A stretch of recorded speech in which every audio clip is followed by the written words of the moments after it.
بابر اعظم چې محمد عامر په لومړني اوور کې اوټ کړ نو د ما زړه رالل چې شعر کبھی بوڑا نہیں ہوتا زمری چرته هم نه بوډا کیږي. یقین وکړه محمد عامر په دې وخت کې هم د پاکستان د ټولو نه بهترین بالر دی. یو بالر هم د محمد عامر خواته هم نشي رسېدی. دا څنګه اکونومي سره دی بالینګ کوي، دا څنګه لاین اینډ لینډ سره دی بالینګ کوي. یقین وکړه داسې لګي که نه چې پاکستان یو ډېره لویه هیره ضایع کړې ده.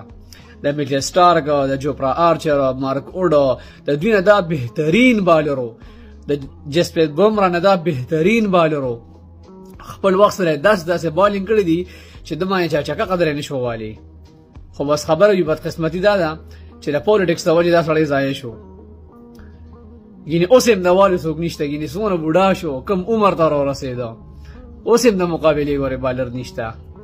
نو واقعي چې محمد عامر د خپل وخت بهترین بالر و. موږ غواړو چې پېښور زلمي وګټي، موږ غواړو چې پېښور زلمي ښکلې بیټینګ وکړي، خو محمد عامر بالینګ پکې نه یې اوف